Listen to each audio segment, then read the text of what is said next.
mi ò mọ̀ pé wedding mi dùn yín gan wedding tí mo ṣe ní 2020 yẹn mi mọ̀ pé ó dùn yín gan mi mọ̀ pé wedding mi dùn yín gan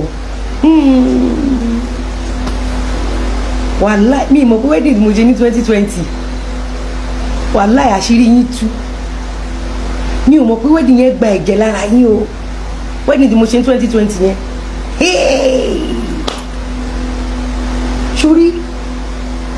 gbogbo èèyàn kan ló gọ̀ ọ́ àwa kan gbọ́ ọ́ èmi àtọ̀rẹ́ mi kan sọ̀rọ̀ láàárọ̀ ó ní Lizzy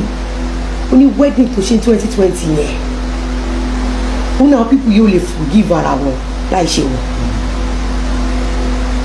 ó ní òkàn ṣe wedding o ó ní òkàn ṣe wedding o ó ní kí ni reason pé à ń torí mo máa ń múra fún àwọn tó bá fẹ́ ṣe party tí ó ti yé so event pọ̀ lórí mi activities pọ̀ jẹ́ ká gbé kámẹ́rà ká máa lọ wedding tí mo ṣe ní 2020 yẹn ó dùn àwọn people yìí gan o ẹ̀yin èèyàn tí ìgbéyàwó mi ò bá dùn ẹ́ tí ìgbéyàwó mi ò bá dùn ẹ́ kí ló dé tó ṣe fẹ́ settle scores báwo ni sales girl àti CEO níbo náà ti jọ pàdé ìgbéyàwó mi dùn àwọn pípù yìí o ìgbéyàwó mi dùn ẹ́ gan o o lè forgive mi láàrin oṣù mẹ́sàn-án ọlọ́run tí wàá ṣọmọ sí lẹ́yìn tí mo bímọ tán báyìí kò pẹ́ báyìí California Paradise Florida Estate wọlé ìgbéyàwó mi dùn yín o tí ìgbéyàwó mi ò bá dùn yín kí ló dé tẹ́ ṣe máa ń rí mi nígbà tẹ́mi ò rí yín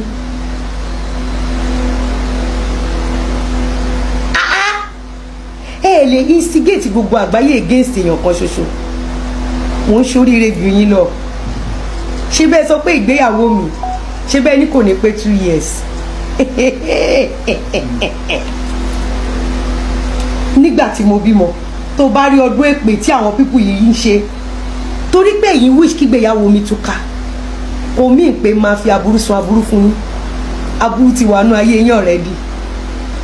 torí pé ẹ̀ ń ṣọdún èpè fáwọn ọmọ ara yín láì ṣọmọ mi ẹ̀yin ò rí pé ọlọ́run tí mò ń serve ọlọ́run tó dùn ní jẹ́ kí n take a round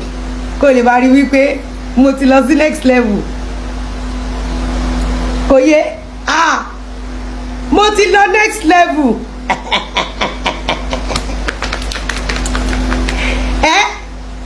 ìgbéyàwó mi yẹn dùn yín tó bá rí nǹkan tó ṣe tó lọ rìkọ́dù aláàjì wọ́n rìkọ́dù nudity aláàjì wọ́n ṣe death certificate aláàjì wọ́n pín sí gbogbo embassies wọn ò fi àìdó gbogbo àwọn tó ṣiṣẹ́ yẹn gbé sójú ni o wọ́n dẹ̀ gbé sórí báyìí láàrin Yorùbá community wọ́n gbé mi ò rírọ̀ ẹ̀rí kéèyàn ṣe death certificate tó wà láyé wọ́n gbé sójú pé nǹkan kò ní ṣẹlẹ̀ ìyẹn lọ bẹ́ẹ̀ owó ẹ̀ pákéjì bàbá Ìjẹ̀ṣà wọ́n ti mọ̀ pé Yorùbá ò ní làákàyè wọn pẹ́ gbàgbé nǹkan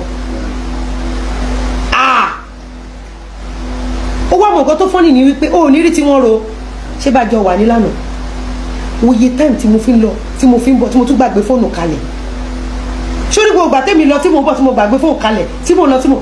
tó bá rí mú ẹyin trend lórí TikTok láwọn tí mi ò rí gbogbo yín tẹ̀ ń drop bad comment lọ́la ọjọ́ èní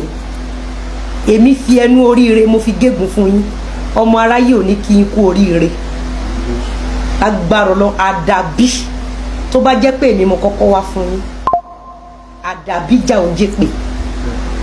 àdàbí tó bá jẹ́ pé èmi mo kọ́kọ́ wá fún yín gbogbo yín mo fi ẹnu àṣẹ mo fi ẹnu oríire mo fi gégùn aburú sí ayé yín gbogbo yín tẹ̀ ń drop bad comment síbí àdàbí ẹ lè pa gbogbo ayé tán ṣé bíbẹ ṣe ṣe fún Naira Marley nìyẹn tẹ instigate gbogbo àgbáyé tẹ instigate against ẹ tẹlẹ òun ló pa Mohbad tẹ ẹ bá ti rí owó gbà mọ́ lọ́wọ́ èèyàn bí kí gbogbo àgbáyé dágijọ kan pa ẹni yẹn ni. Ẹ̀yin tó jẹ́ wípé táburú bá ṣẹlẹ̀ sí yàn ẹ máa ń gbé go bíà ni tínú yín máa ń dùn. Ọmọ tó búlì mi gan tó wá bẹ̀bẹ̀ mo forgive lẹ́sẹ̀kẹsẹ̀ àti ẹ̀ sọ̀rọ̀ ń pa ẹ̀ mọ́. Kí ló dé tẹ̀yin ò ṣe lè move on? Kí ló dé tẹ̀ ẹ̀ ṣe ní forgiveness spirit lórí ẹni tí ó ṣẹ̀yìn? Bí mo ṣe ń lo ìràwọ̀ yín, bí mo ṣe ń lo kádàrá yín, bí Ọlọ́run ṣe ń gbé mi sókè, tẹ̀yin di ẹni lẹ́lẹ̀, ẹ di ẹni lẹ́lẹ̀ tìrantìran lágbára Ọlọ́run. Bẹ́ẹ̀ ṣe pọ̀ tó yẹn, bẹ́ẹ̀ ni mo fi yín ṣọlá. Bí mo ṣe ń fi yín ṣọlá, tẹ̀yin di èrò ẹ̀yìn, tìrantìran yín, tọmọtọmọ yín èrò ẹ̀yìn nínú ayé. Àdàbí tó bá jẹ́ pé èmi mo kọ́kọ́ wá fún yín, àdàbí ni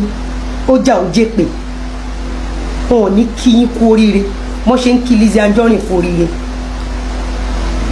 Bẹ́ẹ̀ ni mo sọ, wọn ò ní kí gbogbo ọmọ tó tara yín jáde kú oríire bí gbogbo àgbáyé ṣe ń kí Lizzy Anjorin kú oríire. Warriors, tí n bá ti ń take yín round ẹ kàn máa ṣe congratulations, ẹ máa